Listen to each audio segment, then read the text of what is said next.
तो कैसे हैं आप सब। वेलकम है आप लोगों का एक नेक्स्ट लेक्चर में। प्रीवियस लेक्चर में आप लोगों ने मेरे साथ कवर अप किया था about the structure of DNA कि डीएनए दिखता कैसे है। ठीक है, हम लोग मॉलिक्यूलर जेनेटिक्स को लेकर चल रहे हैं। तो आज एक बड़ा इंपॉर्टेंट कॉन्सेप्ट है जो हम प्रीवियस लेक्चर में आप लोगों को बताया था कि एक क्वेश्चन न्यूमेरिकल का आता है चारगाह फूल से। तो क्वेश्चन आ जाता है कि चारगाह फूल होता क्या है, और न्यूमेरिकल तो बहुत ज्यादा आप लोगों से पूछे ही जाते हैं। तो आज हम चारगाह फूल को समझेंगे और इसके साथ साथ हम आप लोगों से कॉन्सेप्ट और डिस्कस करेंगे कि how we calculate the number of base pairs. तो बेसिस दे रखे हैं, उसे बेस पेयर कैसे कैलकुलेट कर सकते हैं, बेस पेयर से बेसिस कैसे निकाले जा सकते हैं, किसी गिवन सीक्वेंस से न्यूक्लियोटाइड से अपन प्यूरिन और पायरिमिड बेसिस को कैसे अलग कर सकते हैं। तो let's come to the point. Time को ना इन्वेस्ट करते हुए सीधे अपने पॉइंट पर वापस आते हैं। ठीक है, देखिएगा। तो केविन चारगाह नाम है इनका पूरा। तो डीएनए फ्रॉम एनी सेल, देखो इसकी रूल है कि डीएनए जो है बेटा, ये रूल किस पे लगेगा, ओनली डबल स्ट्रैंड डीएनए पे लगेगा। ध्यान रखना किस पे लगेगा बेटा, डीएनए कैसा होना चाहिए, डबल स्ट्रैंड होना चाहिए। ध्यान रखना है, एक आपके एनसीईआरटी एग्जाम्पलर का प्रॉब्लम है, बड़ा कंफ्यूजिंग है। अब पता लगा डीएनए सिंगल स्ट्रैंड के लिए दे रखा है तो उसमें फिर चारगाह फूल इंप्लीमेंट नहीं होगा। ये बात बिल्कुल आप दिमाग में सेटल कर लीजिए। Okay, settle in your forebrain. Okay, forebrain ही जो, क्योंकि आपका मेमोरी इधर ही स्टोर होता है, दैट्स व्हाई। तो cell of any organism should have 1:1 ratio of pyrimidine and purine bases. Pyrimidine bases कौन कौन से होते हैं, मैंने प्रीवियस लेक्चर में बताया है। कौन कौन, साइटोसिन, ठीक है, थायमिन और कौन, यूरेसिल। और अगले कौन होते हैं, प्यूरिन बेसिस, जिसके लिए मैंने ट्रिक सिखाई थी पीछे, अमरीज जी पुरी।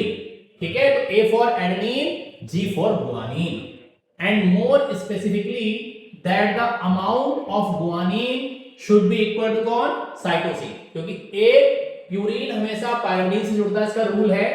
ए हमेशा किससे जुड़ता है, पी के साथ विद 2 हाइड्रोजन बॉन्ड। तो एडेनिन किसके इक्वल होता है, थायमिन के इक्वल होता है।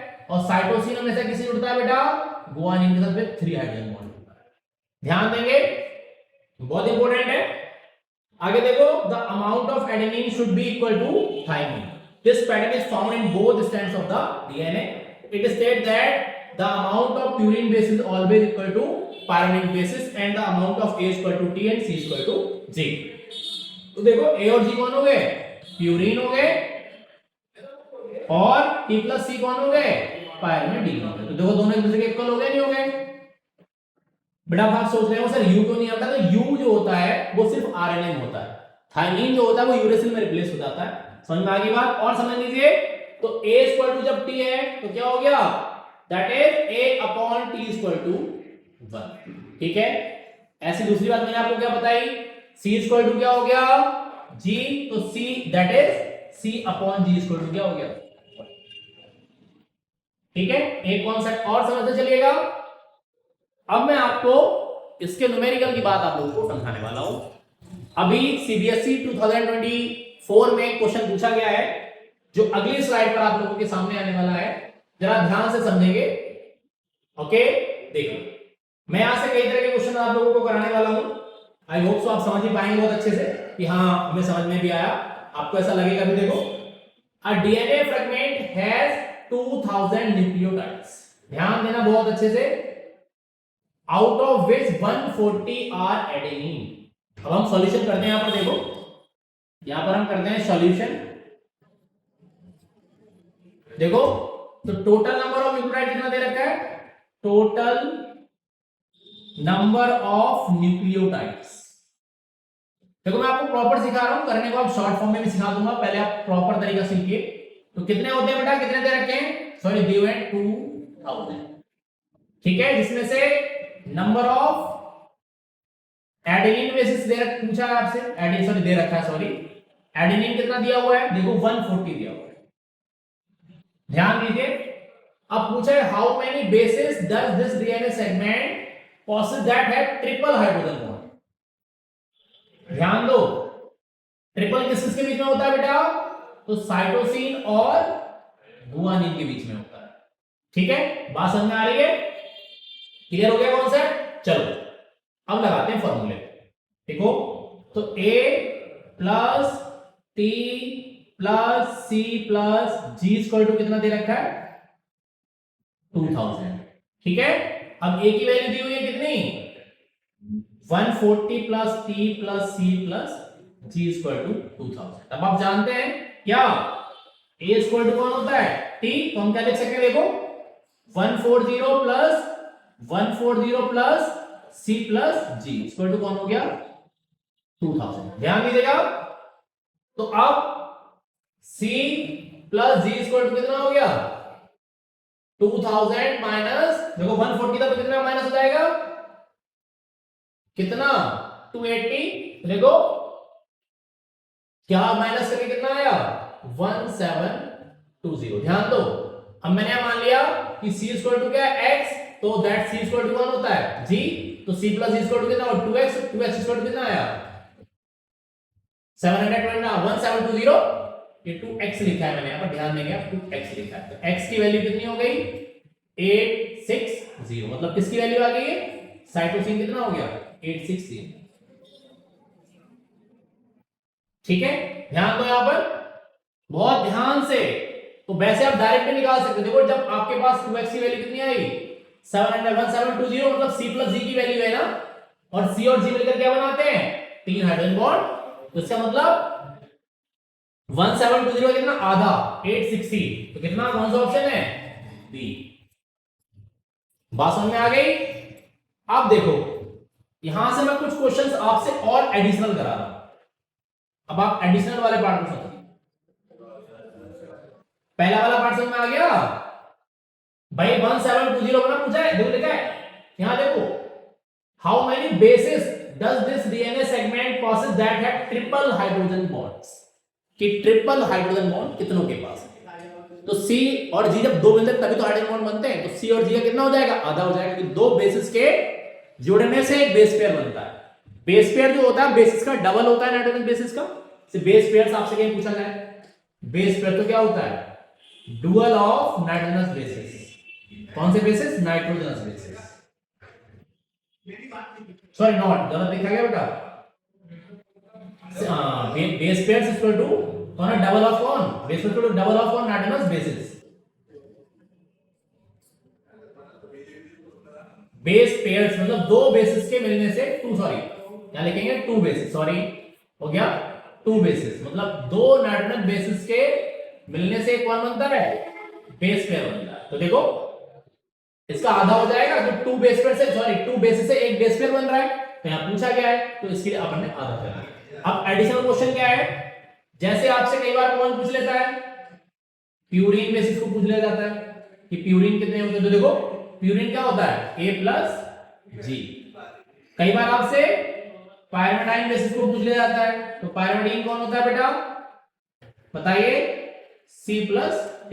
अब देखो अप्लाई करके देखो A की वैल्यू कितनी है 140 और आपके पास G कितना हो गया 860, तो कितना हो गया 1000। ऐसे दूसरा वाला देखो, इस वाले को देखो यहां, इसमें देखो C कितना है C प्लस T, तो देखो 860 तो C हो गया, T कितना है 140 कितना हो गया ये 1000। देखो अभी अपन ने क्या सीखा था, अपन ने सीखा था ना पीछे कहीं A plus G upon T plus C equal to 1, तो देखो 1000 अपॉन 1000 हो जाएगा, हो गया पूरा बिल्कुल करेक्ट है हमारा फॉर्मूला। तो चारगाफ रूल आप लोगों को समझ में आया बेटा, फिर से समझ लो, मैं फिर से बता देता हूं, देखो यहां कहीं टू कौन nitrogenous bases equal to two nitrogenous bases equal to क्या वन बेस पेयर। तो अगर आपको बेस पेयर से निकालने हैं तो नाइट्रोजन बेसिस का क्या कर देंगे हाफ, और बेस पेयर से बेसिस निकालने तो आप क्या कर देंगे डबल। बहुत ध्यान से समझो, अगर A दिया हुआ तो T ऑटोमेटिक गिवन है, सिर्फ आपको C और G निकालने पड़ेंगे। यहां पर सबसे ज्यादा कंफ्यूजन रहता है बच्चों को सर प्यूरीन और पायरिमिडीन कैसे याद रखें, तो इसके लिए मैंने पीछे भी आप लोगों को ट्रिक सिखाई है, वंस मोर फिर से सुन लो। क्या ट्रिक है बेटा ये, तो एक बड़े फेमस ब्लेन हुए हैं आपकी बॉलीवुड इंडस्ट्री में जिनका नाम है अमरीश जी पुरी। तो देखो पूरी में पूरा कौन आ गया, प्यूरिन आ गया, नहीं आ गया बताओ। ओके, तो ए से कौन सा बेसिस होता है हमारे पास, एडेनिन, और जी से हमारे पास कौन होता है बच्चा पार्टी, गुआनिन। देखो आप समझेंगे तो कभी नहीं भूलेंगे, इससे सिंपल और कोई ट्रिक नहीं है इसे लर्न करने की।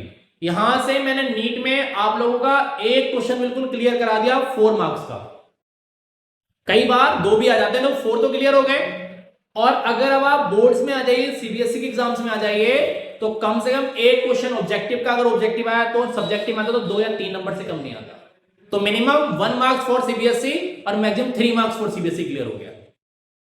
केस स्टडी का क्वेश्चन बहुत ज्यादा बन सकता है, तो आपको एक बहुत सिंपल सा तरीका मैंने आपको बताया, जो भी बेसिस दिए वो सम करके लगा लो, फिर कौन किसके इक्वल होता है, ए टी के इक्वल होता है, सी जी के, उसके हिसाब से फॉर्मूला सेट कर दो।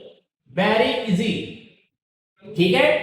2 बेसिस के जुड़ने से क्या होता है, एक बेस पेयर बनता है जो किसके थ्रू स्टेबलाइज होता है, हाइड्रोजन बॉन्ड के थ्रू स्टेबलाइज होता है। ध्यान देना है, ये डीएनए के दोनों स्ट्रैंड को आपस में बेस पेयर करके उनके बीच की डिस्टेंस 20 एंगस्ट्रॉम को फिक्स रखने का काम भी करता है।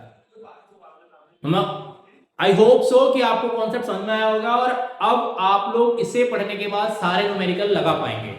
आप लोग बेटा प्रैक्टिस करके देखिएगा, जो भी क्वेश्चंस आपके मॉड्यूल्स में दे रखे हैं, आपके जो भी आप चैप्टर वाइज सॉल्व कर रहे हैं या नीट के लिए आप कोई मॉड्यूल सॉल्व कर रहे हैं, आपने किसी का कोर्स ले रखा है, जो भी प्रैक्टिस सेट आप लोगों के पास है, उसके जितने भी न्यूमेरिकल्स हैं, जो भी कॉन्सेप्ट पर बेस्ड बॉन्ड्स पूछे गए हैं, बेसिस पूछे गए हैं, प्यूरिन पूछा गया है, पैराडीन पूछा गया है, बेस पेयर्स पूछे गए हैं, आप सभी टाइप के क्वेश्चंस लगा के दीजिएगा, ठीक है। और उस कॉन्सेप्ट कितना क्लियर हुआ बेटा, ये बात आप हमें हमारे कमेंट सेक्शन में बताएंगे। आप लोगों की ब्लेसिंग्स अब वहां देखने तो बड़ा अच्छा लगता है और एनर्जी से काम करने का मन करता है कि आप लोगों के साथ और मेहनत से काम किया जाए। और इस चैनल को सब्सक्राइब कीजिए, कमेंट्स कीजिए और लोगों तक फ्रेंड्स तक शेयर कीजिए, ताकि हमारी रीचेस और आप लोगों की सपोर्ट से आगे बढ़ पाए, क्योंकि आप सब लोगों की सपोर्ट से हम लोग यहां तक पहुंचे हैं और आगे भी आप लोगों की सपोर्ट से आगे बढ़ेंगे, ठीक है। जो भी पावर है आप में है, आप स्टूडेंट्स हैं तो मैं हूं, अदरवाइज मैं कुछ नहीं। मेरी पहली प्रायोरिटी आप लोग हैं बच्चों, और आप सब लोगों तक मेरा कॉन्सेप्ट पहुंचाना मेरा काम है, मेरी ड्यूटी है, मैं उसे पूरी ईमानदारी से कर रहा हूं। आप लोग कितना करते हैं ये आप पे डिपेंड करता है। तो please share with your friends and colleagues, ताकि सभी को इसका बेनिफिट हो सके, लोग शॉर्ट ट्रिक्स को सीख सकें। आगे हम और ऐसी वीडियोस लेकर आप लोगों के सामने आने वाले हैं, तो उसके लिए हमारे चैनल को सब्सक्राइब कीजिए और हमें फॉलो कीजिए, ठीक है। Thank you to all, have a wonderful day, a very good evening to all.